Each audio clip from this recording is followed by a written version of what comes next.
morning, my small boy had 1 Weetabix for his breakfast, mashed with just cold water and a glass of tap water to wash it down with. "Where's Mummy's breakfast?" he asked me, all blue eyes and 2-year-old concern. And I told him I'm not hungry, but the gnawing pains in my stomach called me a liar. But what else can you do when you've turned your heating off? In November 2011 it went off at the mains and I put my furniture in front of it to forget that it was ever there, to alleviate the temptation to turn it on and let even more money that I didn't have trickle away down the drain. You turn everything off at the wall sockets, including your fridge. You become obsessed with unplugging things, so that there's not even a little green LCD light on your oven mocking you because it's taking your money away. You learn to go without things, you unscrew your light bulbs, you stop getting your hair cut and you sort of try and do it yourself, a pair of clippers around back. You turn the hot water off, you give your son a shallow bath with water boiled from the kettle. And you sell the meagre DVD collection and your son's toys. But poverty isn't just having no heating. Poverty isn't just not having quite enough food or unplugging your fridge and turning your water off. Poverty is that feeling when your small boy finishes his 1 Weetabix, mashed up with a little bit of cold water, and he looks at you and he says, "Can I have some more, please, Mummy? More bread and jam, please, Mummy?"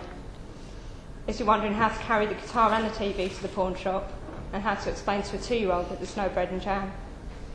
I'm Jack Monroe. I'm a 25-year-old single mother to a 3-year-old, and I was unemployed for 16 months. But I'm one of the lucky ones, because although I've got no TV, I've got no heating, I haven't got a car, and some nights I haven't got any dinner, around 6 months ago I was referred to my local food bank for help. I was attending a group for single mums on a Wednesday, and I only went for the free lunch, but one of the ladies noticed that me and my son always had seconds and thirds. She asked me if I was okay, but I lied and told her I was fine. Because that's the trouble when you've got your collarbones jutting out of the 2 jumpers you wear to keep yourself warm, your cheekbones poking out, and your son's in absolute state. You tell everyone you're fine because you don't want him taken into care. Because you think if you admit to people that you miss meals, that it's the same thing 6 nights in a row with each portion gradually getting smaller and smaller as you try and eke it out until your next benefit check comes in. You lie to everyone and you tell them you're all okay. I was referred to my local food bank for help, and one Tuesday morning, about 6 months ago, I joined a queue about 60 deep of other mothers with pushchairs with small starving children outside a community centre, and I waited for over an hour for 5 tins of beans and a bag of nappies. And when Oxfam released a report earlier this week, Walking the Breadline, it stated that 500,000 people in the UK are in my position. You can't just walk up to a food bank, you have to be referred to one. Someone has to physically look at you and say you are that desperate you need some free food, because otherwise things might go horribly, horribly wrong. But food banks, while meeting a need, are not the answer. To paraphrase Desmond Tutu, there comes a point where you have to stop pulling people out of the river and you have to walk upstream and find out why the hell they're falling in. So what would I do? Well, given that I've been unemployed for 16 months, I claimed housing benefit, lost housing benefit, went back to work, not got housing benefit for 3 months on end while I waited for my paychecks to come in to prove what I was earning. It was about £200 a month, actually, so clearly didn't pay the rent. What would I do? I agree that welfare needs to be reformed, but not like this. We need housing benefit paid monthly, in line with people's rent payments, not 4 weekly. To put it into mathematical terms, my rent's £635 a month, which is what my local housing allowance says that, £635 a month is the maximum amount you can have, but they don't pay it monthly, they pay it 4 weekly. It's actually £568. So all of a sudden you're scrabbling around trying to find 70 quid every month, and actually that's your income support payment.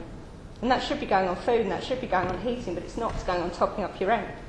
It would actually be cheaper to administer housing benefit 12 times a year instead of 13 times a year. But for whatever reason, and I've never been able to get an answer for it, it's administered 4 weekly. I'd build more affordable housing. I'd make it compulsory for every new development to have 50% affordable housing, so that there's less houses out there that people can't afford. Because I had a 27 grand a year job. I've not been brought up on benefits in a tracksuit watching Jeremy Kyle. I'm a middle class, well-educated young woman with a son that fell a bit by the wayside, and you think it doesn't happen to normal people, and you think that we're all scumbags that sit eating burgers and watching daytime TV. It can happen to anyone.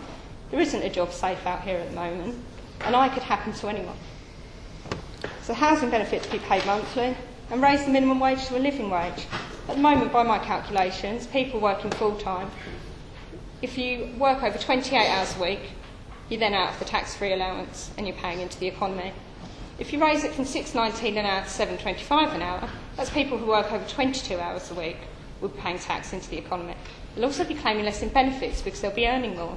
So it's a bit of a no-brainer, and I'm quite simple really, but to have more money going into the economy and less money coming out of the welfare budget, as well as happier people who can actually afford to feed their children, it makes a lot of sense. And I mean, I've taken the liberty of actually writing a 14-point plan of how to save the economy because I was unemployed for 16 months and a little bit bored. But I won't bore you with it. But I'm glad to see that today ASDA announced in the Independent that point 7 of my plan being put into action, but I shan't take the credit, of donating food waste to local food banks. Because again, I'm quite a simple person, and it's an obscenity that there's food going into landfill while people are going hungry. And again, I'd make it compulsory that food that's going to be thrown in the bin should be given a different use. Because me, going without dinner for 3-4 nights in a row, going to bed starving, I'd have eaten anything. And I think there's a lot of other people out there, and they queue up at community centres. There's 500,000 of them.